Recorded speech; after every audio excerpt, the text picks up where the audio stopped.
Hi, my name is Tyler Miller, and to say that my childhood and my life as a young adult have been unique would probably be underselling the reality of the situation. My father, Doug Miller, has worked in the NFL for 30 years, so in my 19 years, I've seen quite a bit. And while you, the listener, might say, oh, that must be really awesome, the reality of the situation is that there are pros and cons to this lifestyle. I'm recording this after New Year's in early January, which is a good place to start. The holidays. The only thing that's tradition in my family around this time of year is that everything is traditionally untraditional. For instance, Thanksgiving, the start of most Americans' holiday seasons. Think about what your family does for Thanksgiving. You have large family gatherings, either in your own home or at a relative's. You might gather around a table and enjoy a nice meal at some point in the afternoon, then migrate over to the family room and watch football.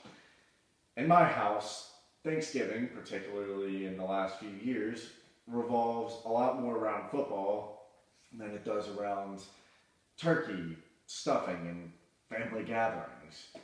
The last time my family had a traditional Thanksgiving was 2015, my seventh grade year, when we got together at my grandparents' house in Tampa with both sets of grandparents.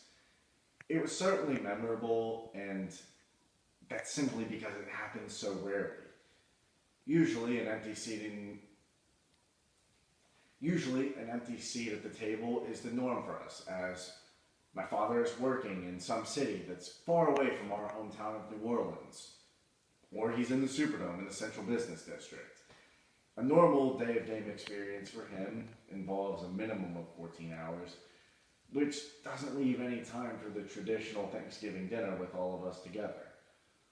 Unless it's a plate of leftovers the next morning when he gets home early. My mother, sister, and I are used to having just a small turkey, a few side dishes, and an afternoon and evening of watching football. But our attention is usually riveted towards the success of the black and gold. That's generally the annual kickoff to the Miller family holidays. Of course, it's not all bad. Despite the sacrifices that our family makes during the holiday season, there's a lot of perks and unique experiences that come with this. We have the opportunity to attend All Saints home games, and before COVID, we were able to be on the sidelines during pregame warm-ups. I've been to one away game, New Year's Eve in Tampa in 2017, where we got to go on the sidelines before the game as well, but after my mom and sister went up to their seats, I stayed down on the field with my dad because I was the Saints tea retriever for the day. That was definitely the coolest experience I've had, and hearing all of the nice things that the players had to say about the other team, it was pretty cool. The people I've met and gotten to know throughout the years, people like Drew Brees, Alvin Kamara, Mickey Loomis, Cam Jordan, Aaron Andrews, and Sean Payton have all had a positive impact on my life. Last summer, I was fortunate enough to be able to go golf with Coach Payton and my father.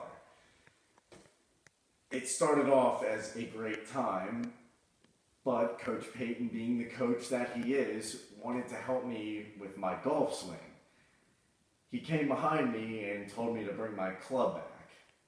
I brought it back, and all of a sudden, I felt a clunk. It turns out I had hit Coach Payton on the head with my golf club, which definitely wasn't the greatest thing I could have done, but Coach Payton is a fantastic guy, and he just laughed it off. For most Saints fans, their only chance to even get close to some of these people is during training camp.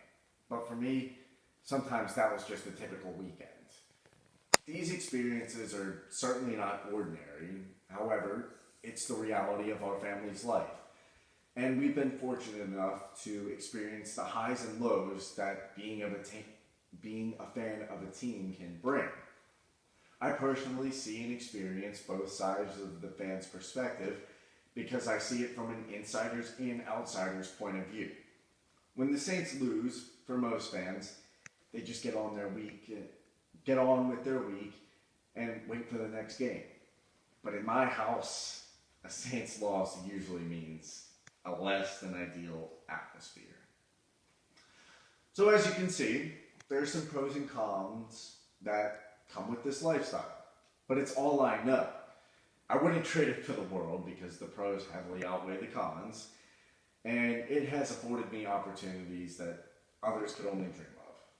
As I've gotten older, I've learned to embrace and appreciate just how fortunate I really am.